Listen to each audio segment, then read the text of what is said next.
بسم اللہ الرحمن الرحیم، السلام علیکم ورحمۃ اللہ وبرکاتہ۔ ایک پارہ 10 پیغام میں آج انشاءاللہ ہم دوسرے پارے کے 10 پیغامات کو سیکھیں گے۔ آئیے چلتے ہیں ہم پہلی آیت کی طرف۔ وَمِنْ حَيْثُ خَرَجْتَ فَوَلِّ وَجْهَكَ شَطْرَ الْمَسْجِدِ الْحَرَامِ وَإِنَّهُ لَلْحَقُّ مِنْ رَبِّكَ وَمَا اللَّهُ بِغَافِلٍ عَمَّا تَعْمَلُونَ۔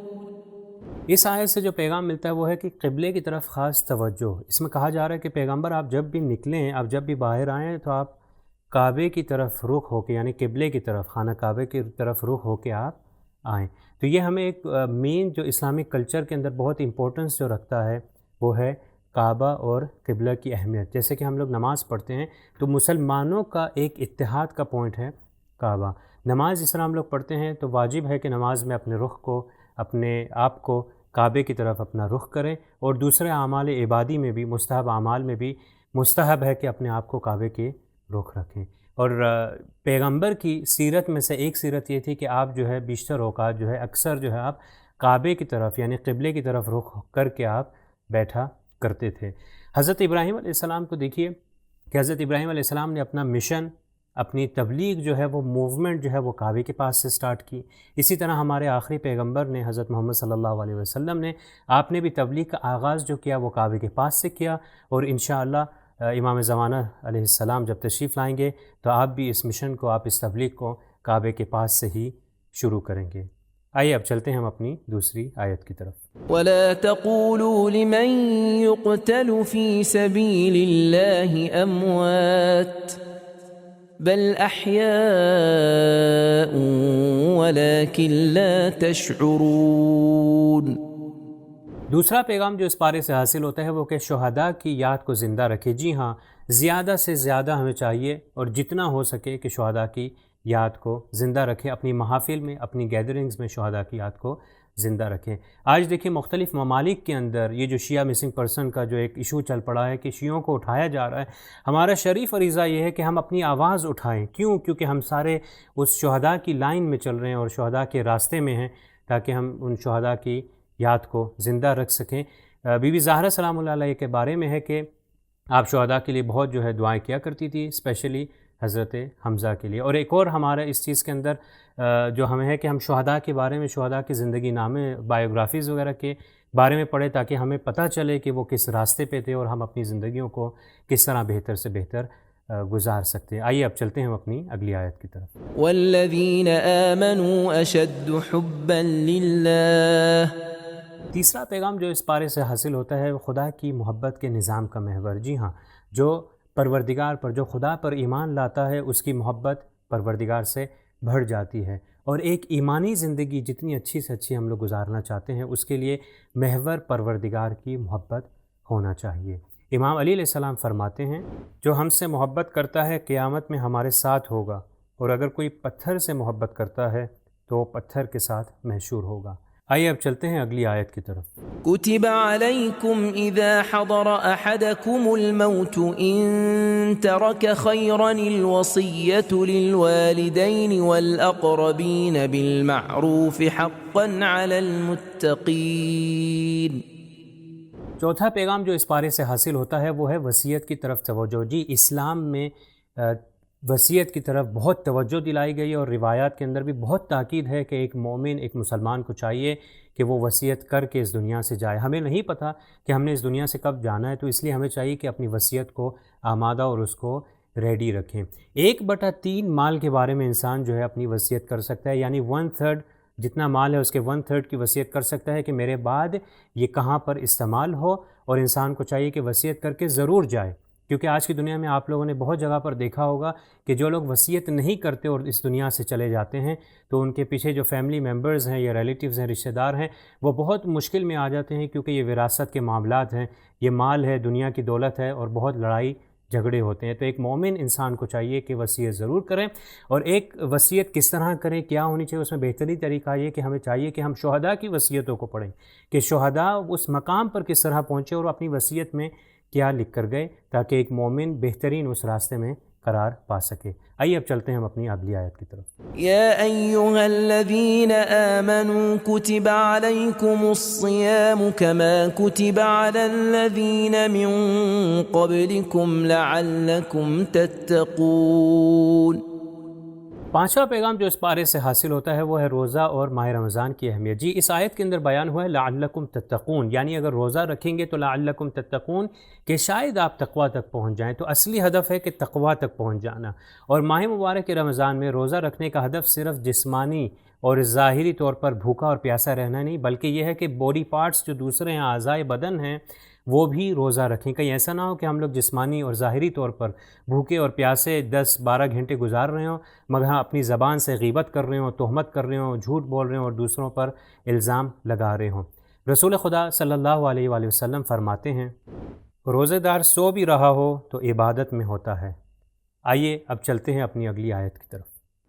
ولا تأكلوا أموالكم بينكم بالباطل وتدلوا بها إلى الحكام لتأكلوا فريقا من أموال الناس بالإثم وأنتم تعلمون۔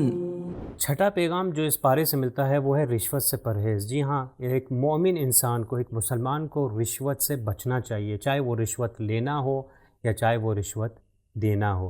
ایک اسلامک سوسائٹی میں رشوت دینا اور لینا بالکل غلط ہے، جو کہ ہمارے معاشرے میں بہت عام ہو چکا ہے۔ تو ہمیں چاہیے اس برے کلچر کو ختم کریں، کیونکہ قرآن کی روح سے اگر دیکھیں تو قرآن کا ایک پیغام جو ہے یہ کلیریفائی کر رہا ہے کہ رشوت لینا جو ہے وہ غلط ہے۔ حدیث میں مختلف احادیث آئی ہیں کہ جس میں سے ایک حدیث میں ہے کہ جس میں بیان ہوتا ہے کہ رشوت لینے والا اور رشوت دینے والا جو ہے وہ دونوں جہنمی ہیں، اور ایک جگہ پر ہے کہ رشوت لینے والا اور رشوت دینے پر دونوں پر لعنت کی گئی ہے۔ آئیے اب چلتے ہیں اگلی آیت کی طرف۔ ولا تنكحوا المشركات حتى يؤمن ولأمة مؤمنة خير من مشركة ولو أعجبتكم۔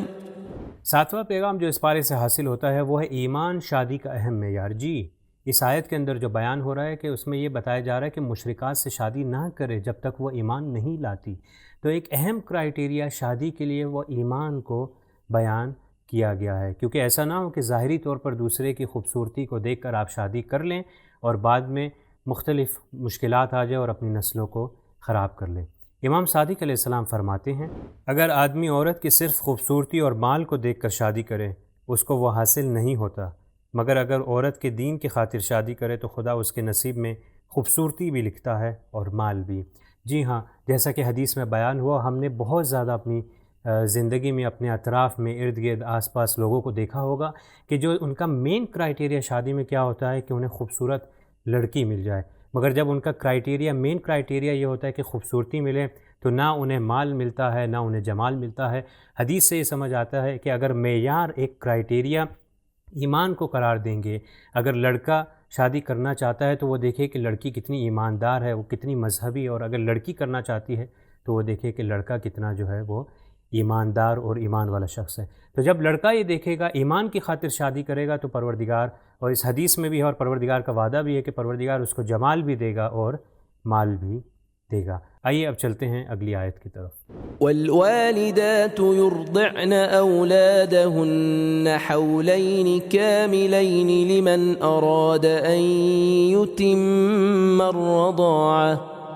آٹھواں پیغام جو اس پارے سے حاصل ہوتا ہے وہ ہے کہ قرآن کی نظر میں ماں کے دودھ کی اہمیت۔ جی ہاں، ایک بچے کے لیے جو بیان کیا گیا اس آیت کے اندر بھی کہ بچہ حق رکھتا ہے کہ 2 سال تک جو ہے وہ ماں کا دودھ پیے، تو کوشش کرنا چاہیے کہ جہاں تک ممکن ہو مائیں اپنا جو ہے بچوں کو وہ 2 سال تک دودھ پلائیں۔ امام علی علیہ السلام فرماتے ہیں بچے کے لیے ماں کے دودھ سے بابرکت کوئی اور دودھ نہیں ہے۔ اور جو مائیں بچوں کو فیڈ کرواتی ہیں، کوشش کریے کہ جب فیڈ کروانا ہو تو باوضو ہو کر بچوں کو فیڈ کروائیں، کیونکہ اس کے اپنے اثرات ہوتے ہیں۔ آئیے اب چلتے ہیں ہم اپنی اگلی آیت کی طرف۔ حافظوا على الصلوات والصلاة الوسطى وقوموا لله قانتين۔ نواں پیغام جو اس پارے سے حاصل ہوتا ہے وہ ہے نمازوں کی طرف توجہ، بالخصوص نماز ظہر کی طرف۔ یہاں پر دیکھیں آیت میں آیا ہے حافظوا علی الصلوات، کہ پروردگار کہہ رہا ہے کہ اپنی نمازوں کی حفاظت کرو، یہ نہیں کہا کہ نمازوں کو پڑھو بلکہ حفاظت کرو۔ تو ہمیں چاہیے کہ ہم اپنی نمازوں کی حفاظت کریں، اور یہاں پر بالخصوص نماز ظہر کے بارے میں آیا۔ شاید اس کی ایک یہ وجہ ہو سکتی ہے کیونکہ نماز ظہر کا جو وقت ہوتا ہے وہ دوپہر کو ہے، وہ پیک ٹائم ہے، وہ بہت گرمی کا ٹائم ہے، یا ہو سکتا ہے اس کی ایک یہ وجہ ہو کہ وہ ہر کوئی مصروف ہوتا ہے اس وقت، آفیسز میں، کام میں، جاب میں مصروف ہوتے ہیں، تو ہر کسی کو چاہیے، چاہے آپ وہ کام کر رہے ہوں، تو ہمیں چاہیے کہ اپنی مصروفیت سے ٹائم نکال کر نماز کو اہمیت دیں، نماز ظہر کو، اور جتنا زیادہ سے زیادہ ہو سکے اس کو نمازیں اول وقت کو اہمیت دیں اور اول وقت نماز پڑھیں۔ آئیے اب چلتے ہیں ہم اپنے اگلی آیت کی طرف۔ قال الذين يظنون أنهم ملاقو الله كم من فئة قليلة غلبت فئة كثيرة بإذن الله والله مع الصابرين۔ آخری اور 10واں پیغام جو اس پارے سے حاصل ہوتا ہے وہ ہے دشمنوں کے زیادہ اور اپنے کم ہونے سے نہ ڈرنا۔ جی ہاں، اگر دشمن زیادہ ہیں، اگر ہم لوگ کم ہیں تو اس سے نہ ڈریں۔ امام علی علیہ السلام فرماتے ہیں ہدایت کے راستے میں کم لوگوں کے ہونے کی وجہ سے تنہائی کا احساس نہ کرو۔ تاریخ میں بھی ہمیں ملتا ہے کہ جب مسلمان جنگوں میں ہوتے تھے تو اپنی کمیت کو، جب اپنے آپ کو دیکھتے تھے کہ ہم لوگ کم ہیں اور دشمن زیادہ ہیں، تو رسول خدا کہتے تھے کہ نہیں، دشمن کے زیادہ ہونے سے اور اپنے کم ہونے کی وجہ سے آپ نہ ڈریں۔ یہ تھے 10 پیغامات جو ہم نے دوسرے پارے سے حاصل کیے۔ انشاءاللہ کل پھر حاضر ہوں گے تیسرے پارے کے 10 پیغامات کے ساتھ۔ تب تک کے لیے والسلام علیکم ورحمۃ اللہ وبرکاتہ۔ سبیل قرآن، ہدایت کا راستہ۔